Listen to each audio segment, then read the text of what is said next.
Hello everyone, good morning. তো আজকে সকালটা শুরু হয়েছিল এই গাছগুলোকে জল দিয়ে। তারপর দেখো আমাদের গাছে বেশ ভালোই আম হয়েছে এই বছর। এরপর আমি সকালবেলার খাবার তৈরি করলাম। আজকে সকালে ছিল রুটি তরকারি আর কিছু ফল। সেই খাওয়া দাওয়া কমপ্লিট করে দুপুরে রান্নাবান্না শুরু হয়ে গেল। রান্নাবান্নার ফাঁকেই আবার আমি চাল অনেক হয়ে গেছিলো, সেই চালটা ভরে নিলাম চালের ড্রামের মধ্যে। কিছুটা আমার হাজব্যান্ড ভরে দিয়ে চলে গেছিলো, তারপর আমি বাকিটা কমপ্লিট করলাম। আর কিছু চাল না নিচেও পড়ে গেছিলো, আমি সেগুলোকেও তুলে রাখলাম। কারণ আমার শাশুড়ি মা সবসময় বলে যে ভগবান ধন দিয়ে মন পরীক্ষা করে আর তারপর দেখে যে তুমি সেগুলো রেখে সঞ্চয় করে খেতে পারো না ফেলে ছড়িয়ে খেতে পারো।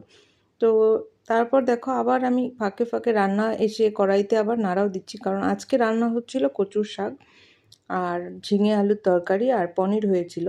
তো আমি আমার যা দুজনে মিলেই রান্না করছিলাম, তো ও কিছুটা করছিল আমিও কিছুটা করছিলাম।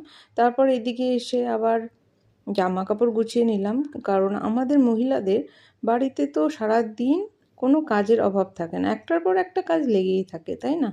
তো যারা যারা হাউস ওয়াইফ তারা এটা রিলেট করতে পারবে।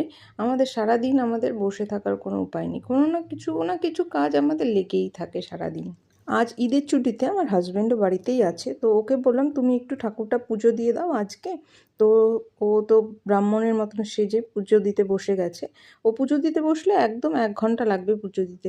তারপর লাঞ্চ টাঞ্চ করে আমরা একটু বেরিয়েছিলাম। তোমাদেরকে আমি শেয়ার করেছিলাম আমার বাড়িতে একটা পোষ্য আছে, এই হলো সেই মহান ব্যক্তি। আমি বাড়ির থেকে একটু বাইরে গেলেই ওর জন্য কিছু একটা আনতে হবে, তো ও ভাবছে আমি ওর জন্য কিছু এনেছি। এই জন্য ও রাইট হ্যান্ড লেফট হ্যান্ড করে হ্যান্ডশেক করছিল। তো তোমরা জানিও ওকে তোমাদের কেমন লাগলো, আর ভিডিওটা ভালো লাগলে অবশ্যই লাইক শেয়ার কমেন্ট করে